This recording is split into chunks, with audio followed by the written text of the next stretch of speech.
वक्फ bill पर जब संसद के भीतर बहस हो रही थी तो राज्यसभा में कुछ ऐसी आवाजें सुनाई दी जिसने पूरे देश का ध्यान अपनी ओर खींचा। ऐसा ही एक नाम था महाराष्ट्र से कांग्रेस के राज्यसभा सांसद इमरान प्रतापगढ़ी का। इमरान प्रतापगढ़ी उर्दू और हिंदी के कवि हैं, लेकिन ये कवि कल जब सदन में अपनी बात रख रहा था तो ऐसा लग रहा था कि मानो बिल के खिलाफ मुसलमानों की आपत्तियों पर एक कविता पढ़ रहा हो, जिसमें सरकार पर हमले भी थे, गुस्सा भी था, गुजारिश भी थी और तथ्य भी। हम तो वो तारीख है, जहनों में रहना है जिसे, कागजी पुर्जे नहीं जो फाड़ डाले जाएंगे। जिस जमीन पर मैं खड़ा हूं ये मेरी पहचान है। आप आंधी हैं तो क्या मुझको उड़ा ले जाएंगे? इमरान प्रतापगढ़ी ये नाम किसी पहचान का मोहताज नहीं है, लेकिन सदन में 15 मिनट तक प्रतापगढ़ी ने वक्फ बिल पर जो भाषण दिया वो पूरे देश में चर्चा बन गया है। आपको अपने बच्चों की तरक्की, खुशहाली और नौकरी की दरकार है या फिर मुसलमानों की दान की गई जमीनों को लूटकर धन्ना सेठों को देने की साजिश करने वाले कानून की? सभापति महोदय, यह सरकार रात के 3 बजे तक पूरे देश को जगा करके संसद में अपने ही नागरिकों को नीचा दिखाने के लिए वक्फ बिल ला रही थी, तो उधर रात के 1:30 बजे अमेरिका हम पर 26% टैरिफ लगा रहा था।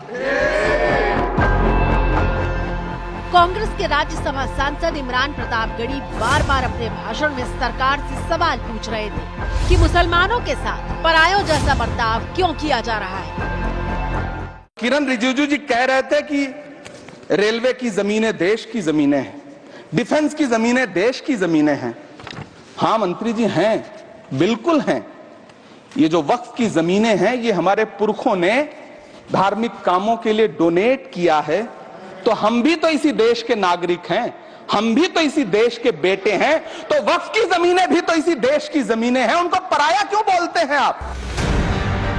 इमरान प्रतापगढ़ी सरकार पर हमले कर रहे थे, वक्फ बिल की कमियां गिना रहे थे, लेकिन ये बताना नहीं भूल रहे थे कि जब भी देश को जरूरत होगी वो सबसे आगे खड़े होंगे।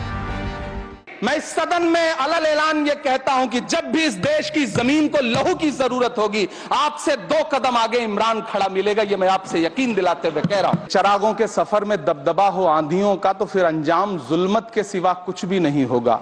ये दुनिया नफरतों के आखिरी स्टेज पर है, इलाज इसका मोहब्बत के सिवा कुछ भी नहीं होगा। मैं भावुक हूं, मेरी पलकें गीली हैं। अगर देश की एक बहुत बड़ी आबादी को लगता है कि आप उसका भला करने के लिए नहीं बल्कि उनकी इबादतगाहों, उनकी कब्रिस्तानों, उनकी खानकाहों को बर्बाद करने का बिल ला रहे हैं, तो फिर आप अगर समझाने में नाकामयाब रहे हैं तो यह आपकी नाकामयाबी है। पहले समझाइए, उसके बाद कोई बिल लेकर के आइए, तब शायद हम आपका इतनी पुरजोर तरीके से विरोध ना करें। शायद यही वजह है कि सोशल मीडिया पर इमरान प्रतापगढ़ी के भाषण के हिस्से धड़ल्ले से शेयर किए जा रहे हैं और लिखा जा रहा है कि ये सिर्फ एक भाषण नहीं बल्कि भारत की आवाज है।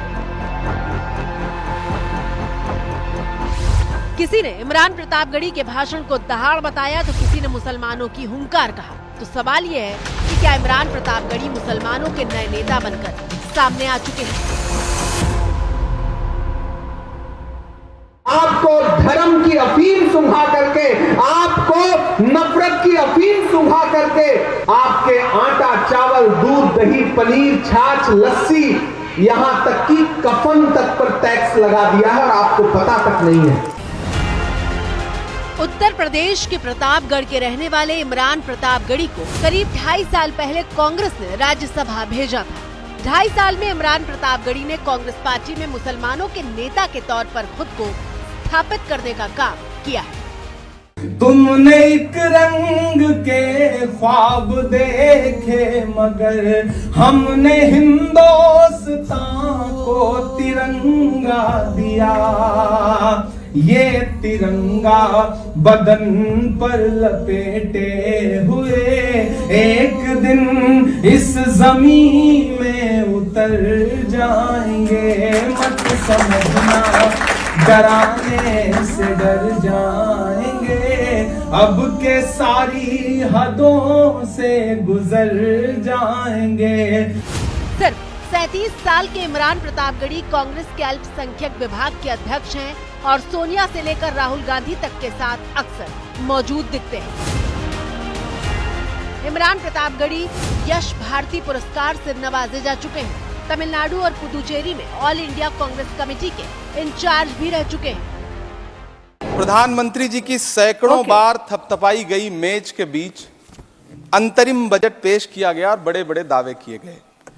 देश ये कैसा बनाया आपने, लूट कर पैसा बनाया आपने, देखिए जलते दिए भी बुझ गए, अजब दीपक राग गाया आपने। लेकिन वक्फ बिल पर इमरान प्रतापगढ़ी जिस तरह से सदन में गरजे हैं, उसने उन्हें मुसलमानों की बात करने वाले एक युवा नेता के तौर पर चर्चा में ला दिया है। ये बिल सिर्फ इस देश के मुसलमानों को नीचा दिखाने का और अपने एक ऐसे मतदाता वर्ग को खुश करने का बिल है जिनको इस बिल के पास हो जाने से कुछ मिलेगा भी नहीं। लेकिन आप एक नैरेटिव देना चाहते हैं, एक मैसेज देना चाहते हैं।